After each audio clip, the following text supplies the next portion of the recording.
Hey friends, Diana here. Happy Tuesday. We are live for Tuesday's training.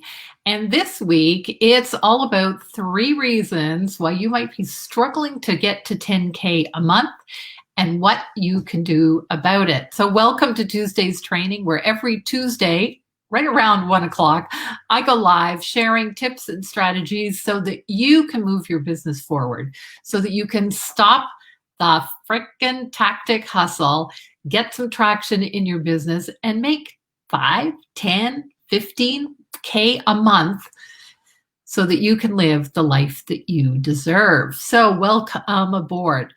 Before I started writing out my notes for this session, I thought, I wonder how big the coaching industry is. So welcome aboard if you are here.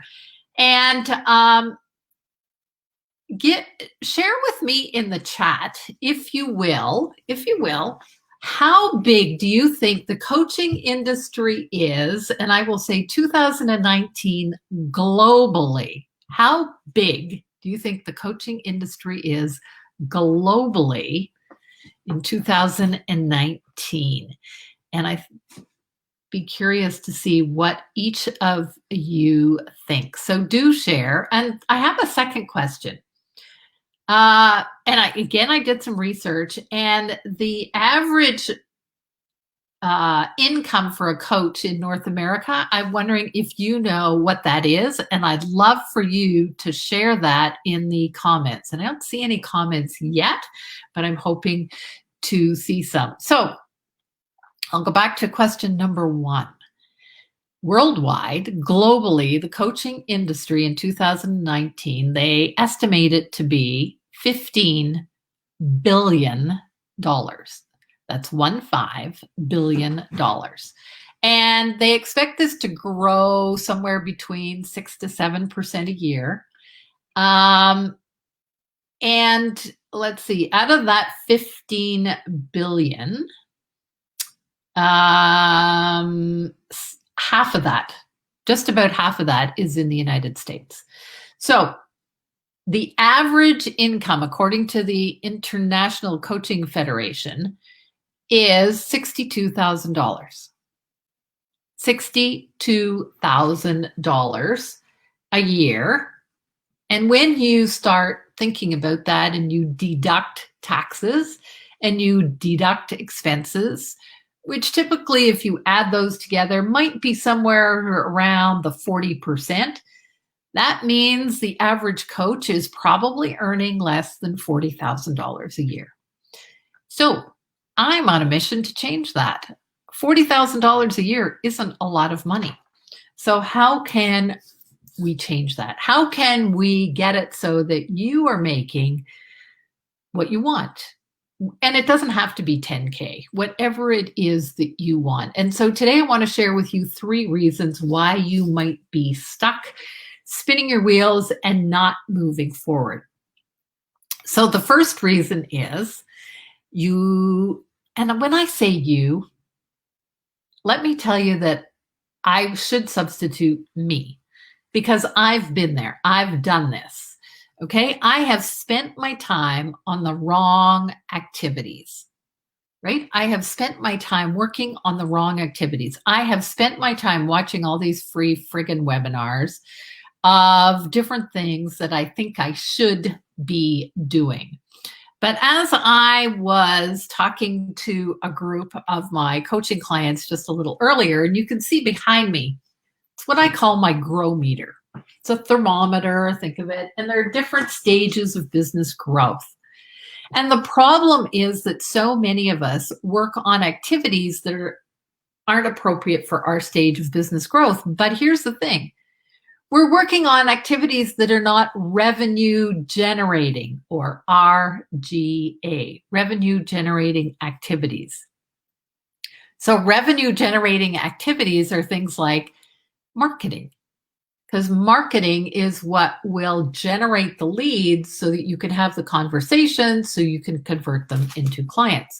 So revenue generating activities might be things like networking, or speaking, or researching how you can get out there and speak to a different group. And when I'm talking about speaking, it could be, these days it's all going to be virtual, but that's okay. There's nothing wrong with that, right? So what are you doing right now that will be putting sales conversations in your agenda next week? And what I find out is that too many of us are spending our time doing non-revenue generating activities, okay? And things that are not generating leads, that are not generating having those sales conversations in our agenda.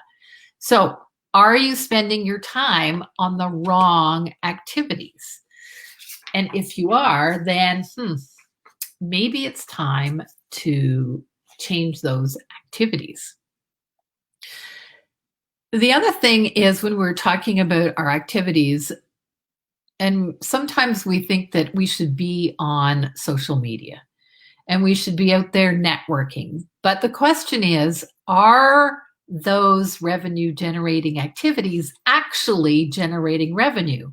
Or is your marketing working for you, right?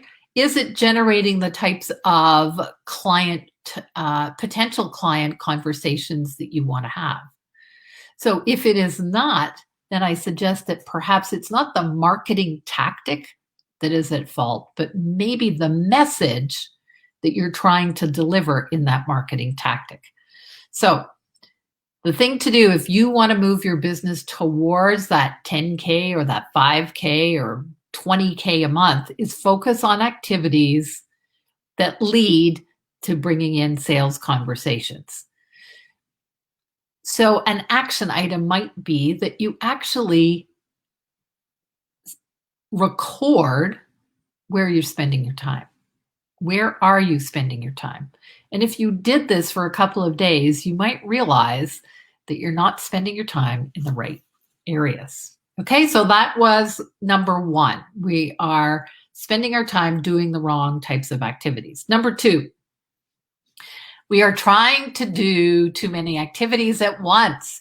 How many of you have a to-do list that is this long?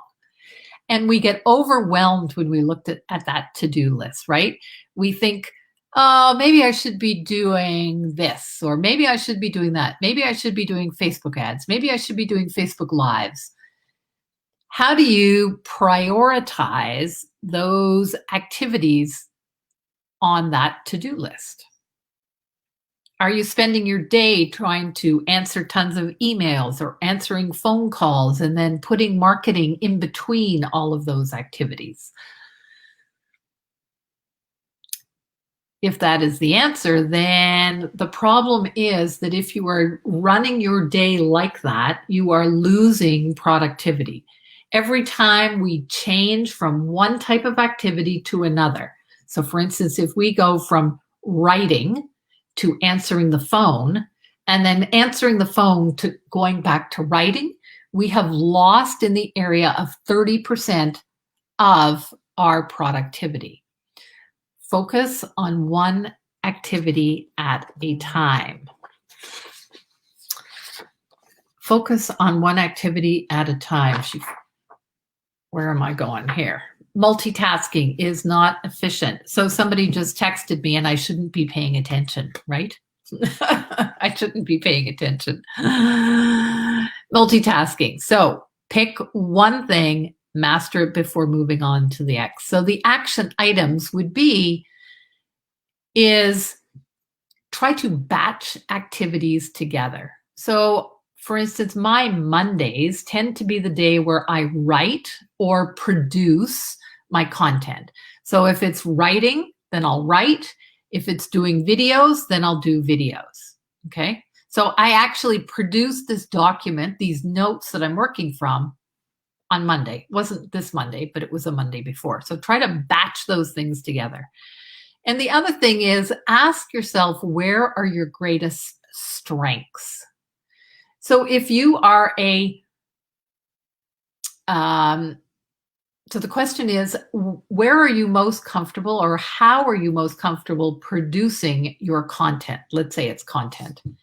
And I'm most comfortable producing my content so that people can consume it from video or live. But I do make notes. So if you know which one, this will help you so much better. This will help you get in the flow, do things easier. Because when it's easier, then we'll do it more often. Oh, she now sees me. Okay, good. All right. Thanks, Cheryl. All right. Mistake number 3. Okay. Mistake number 3, why you might. So what we've talked about first is we talked about that we are doing the wrong activity. So we're not doing revenue generating activities. Number 2 is that we're trying to multitask. And number 3 is we might be doing the right activity, but we might be doing it poorly, right? And I remember when I started speaking. And for those of you who remember back to 2015 or 16, when I first did my Shift live events, I was not a polished speaker, right? And so I wasn't getting the clients that I had hoped to from my speaking. And I was frustrated, and I knew I was doing the right activity, but I needed some help to tweak how I was doing my activity. You see, it's like I can teach, or maybe you know somebody, we could learn a song. Let's say we're learning an instrument. We could learn a song on that instrument. That's the how, right? If it was piano. And those basic skills, but that doesn't make us a musician until we hire somebody who can say, no, a little more of this, a little more of that, and someone who can give us those course corrections or that feedback, okay? So, for instance, if you were going to networking and you were not getting either a referral, a meeting, or being asked for a business card, then are you doing your networking the right way? Or do you need some feedback and some course correction on your elevator speech? Or, are you following up correctly? And we don't know all of this when we start out in our business. So we might be doing the right activity for our stage of business. We're doing one activity at a time, but we're just not doing that activity well. So how would we correct it? Take a look at your marketing and ask yourself, which skill or which marketing activity are you doing now, and how could you improve it? And if you don't know how you can improve it, then maybe it's time to reach out and get some help, okay? Get some help from a mentor, get some feedback so that you get the right course correction and you start getting the traction you want in your business. So, hello, whoever is here, say hello. I'm sure there are some people here. If you are here, please say hello. I don't see any comments on the comment block, but I've shared 3 activities or 3 reasons why you might not be moving your business forward. So I'm going to summarize them again, and then I'd like you to share with me which ones you think might be holding you back. So the first one was, we might be spending our time on the wrong activity. So we're not spending enough time doing revenue generating activities. That's number 1. Number 2 is that we might be trying to do too many activities at once. So we need to batch, we need to focus, we need to do what we do best in our business. And number 3 is that we might be doing the right activity, but we just might be doing it poorly. So which one of those 3 do you think might be holding you back? And if you don't want to share, that's okay. But I hope this has been helpful for you. Thank you, Cheryl. I'm glad you appreciate this. And I look forward to seeing each one of you next Tuesday for Tuesday's training. And I'll try to be on time. Sorry, I was a little late this week. Anyway, take care. Thanks so much. Talk to you soon. Bye for now.